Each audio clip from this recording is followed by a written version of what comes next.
Hello everybody, Butcher here again, and with another journey through the Practice League. In the last game, you saw me get my ass kicked by a competent Terran player. Well, this game you're going to watch me get my ass kicked by a competent Zerg player. Uh, what can I say? The person out-macroed me, and there wasn't a whole lot that I could do. So, let's get to it. I've got it up to 2 times speed just because it's such a long game, but honestly I lose this a lot earlier than uh, I probably lose it at about the 10-minute mark. So my goal here was to make sure that I was at least producing stuff while I was pushing out to attack, and also using the 2 reactors, 1 tech lab that I saw from Sin the other game. So, and I'm also making sure that I have a better wall off than I did last time. It's not quite perfect, but it works. So I'm trying to keep on producing SCVs as best I can. The barracks is going up. Right now, I've got the SCV advantage just by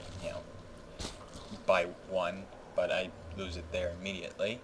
And when playing Zerg, I mean, this game was really me finding out just why a lot of people don't like watching Zerg, or don't like playing against Zerg, especially a competent one.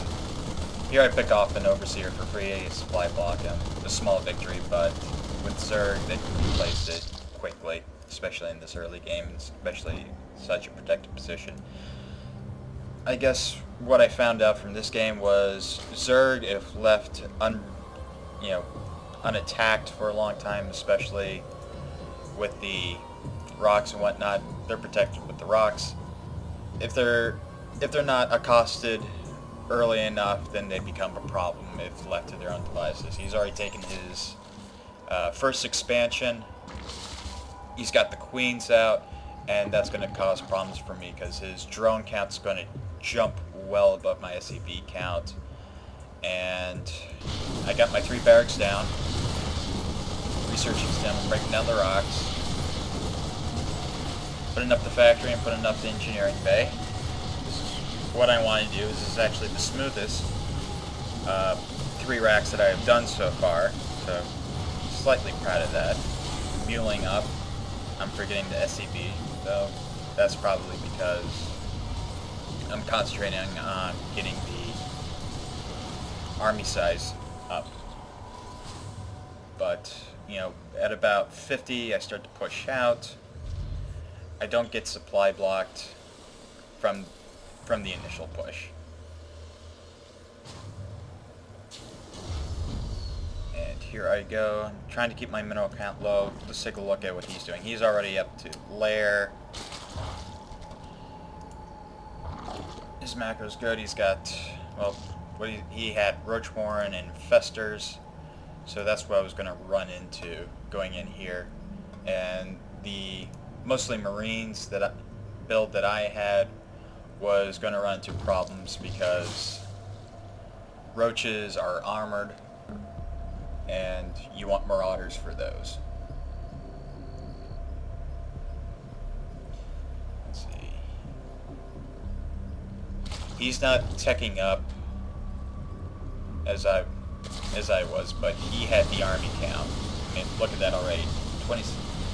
75 to 104. Mostly drones, but he still had a bigger army than me. Of course, he got a free fungal growth on me, which didn't help matters much. I was trying to avoid getting seen from here, but apparently they didn't care. So, right there, that's where I lose, at about the 11-minute mark. Because what I did do was I tried to keep producing stuff, but I wasn't transitioning into anything. Like, I didn't have an additional factory up, I wasn't building more barracks, and the other thing that bit me in the ass was lack of scouting, because he can already see that I haven't taken my expansion. He's working on his 3rd at the gold. So I'm going to be well behind as far as my production and my income.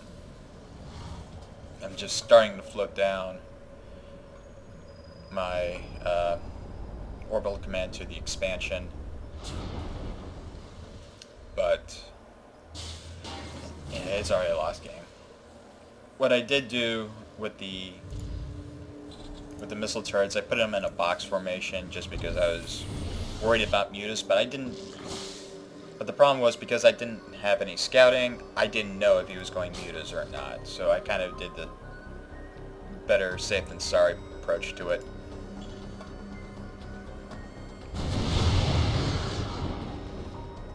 Of course, missile turrets don't, keep the persistent Zerg out. They'll find a way in. So I'm trying to saturate my expansion. I don't take the gas just yet. Mineral count's running relatively high, but I try to start spending stuff. I try to get my 2 factories down. I wanted to go into starports as well, but at this point it was too late. I should have been producing them earlier, but I kind of already lost. As far as production, he's already going into hive. He's getting an upgrade going from this evolution chamber, and he's going for 111 on his. And look at that death ball. He's already at 182 supply. I'm at 77. I haven't rebuilt much of anything. This is what happens when you don't have enough unit producing buildings after that initial push for the mid game, is that you can't produce fast enough. And here's the push. First push, it pretty much wrecks everything I was trying to do. I was trying to go for some Banshees, I was trying to go for initial medevac. Probably should have lifted this off, but what were you going to do? And his fully packed infestors are going to be coming in right behind, and those are going to be causing me problems also.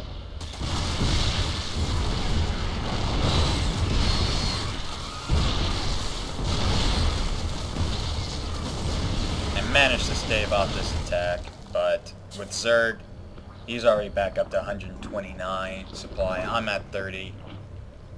There's no way I can come back from any of this. Like I said, I've lost it about the 10-minute mark. I try to land the stuff again, get the tech labs up, and that's where the infestors start harassing me, and they're hiding down here as well. They should. Zerg player knew what he was doing. He was playing me pretty well. Let's look at the... Yeah, I've only got 10 SCVs to his 43. My economy's done. I'm trying to rebuild it. I think, yeah, I saw infestors, so I should put up a missile turret. But I didn't think to scan... Didn't think to scan my expansion. First, here he goes.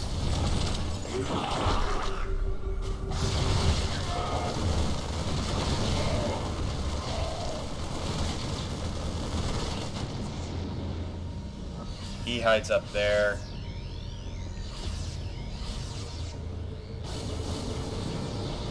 I finally get my tanks into siege mode. I should have had them in siege mode earlier. But yeah, I was playing to lose already. His creep sped's already into my back door. That was kind of what bit me in the ass with that counterattack, is I had nothing looking over my back door, and he was able to roll in unchecked and just waltz right in pretty much. He even has some Hydralisks in, which I suppose the higher level players never really use them, except for Void Rays on the Protoss side. And my first game against Zerg, and you watch them on replays, you see, wow, they got a big army. You never really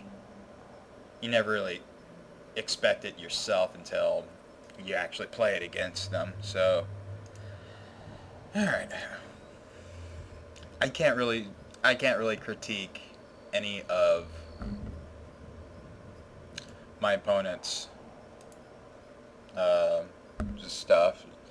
And the only thing I saw earlier was his bases weren't connected by creep earlier, so that's really about it. He was doing the right thing. He was macroing up. He had the mineral count. He had the gold. He was taking he was taking a third expansion. He was going into spires. He was just kind of messing around, and at the end of it all, it was just, and it was sort of like in Starship Troopers. The bugs just kind of swarmed over me, and there wasn't much I can do. But, well, actually, no, there's stuff I could have done. After, pushing out, it's not enough to just keep on producing stuff from your buildings. You need to make new buildings, because after that first push, after your first, in my case, the 3 racks opening, that's not enough to keep you defended after the first push, because they're not going to stagnate. They're not going to wait around. You need to have more buildings. I needed to at least have 2 more racks going up. I needed to have another factory going up. My expansion should have been down by the time the attack ended. That's what they talk about. Expanding behind something, or expanding behind an attack, expanding behind a solid defense and whatnot. Let's see. As far as the 3 racks push itself, I was fairly on target. I was at about 54, and this is the earliest push out that I've done so far. I suppose I was waiting for, at about 8:45, 8:40, I finally start pushing out. That's 30 seconds faster than my last time, so I guess I'm happy about that. Of course, my guys decided to go up there as opposed to the rocks for some reason. I'm not sure. Silly pathfinding. So I see he hasn't broken down his rocks, but obviously for Zerg, they don't want to break down the rocks. They don't want any earlier harassment. But as you can see at this point, 75 food to 104 food. He's got the advantage. A lot of them are drones, but he's bringing out the roaches and the infestors. The infestors do a lot of damage. I mean, just as you can see, just in this exchange, I went back. I was thinking, okay, keep my macro up, go back to the base, and then this happens. He gets a good amount of damage on me before I even stim up. My stuff goes down. He's still got 5 roaches, 3 infestors, and 12 zerglings. So, better army than I had. And he had the money to back it up. Of course, well, I'd probably say the only other critique I have is his money went stupidly high. I guess he was just waiting for the larva count to go up and just, as he did later, mass laying and mass roach right at my back doorsteps. And I didn't see it coming. What was it, game number 3 that I saw the Marine attack at my back door, but I was able to fend it off just because Marines are a much slower army than Zerglings, and he didn't have a whole lot, and I had a good wall off. Whereas in this case, I had already had expansion. He attacked too early at the back rocks. And in this case, I had the expansion, and the Zerg came in and went straight for the expansion, where, well, it's a learning experience. I've learned that I need to get my food supply up, the army count up, and I can't let the Zerg just macro up, drone up, because if they do that, then they you know, they can win the game before even the first fight goes off. And my scouting wasn't good at all. I was busy on trying to transition into something. I wasn't thinking about that. I wasn't taking care. I haven't been using the Zelnaga watchtowers pretty much at all in these last games. The game against Sen, game number 5 was the only time I did that, but even then that was pretty limited. In this one, with these towers, it probably would have been invaluable to know when he was expanding down here. At least it would give me an idea that, okay, he's going to go for my back door. I should probably prepare something back there. But his scouting, pretty much right on. He knew exactly what I was doing. So, learning experience. The Zerg, the Zerg can hurt. So, well, 4-2. Learning experience. Well, hopefully I do better next time.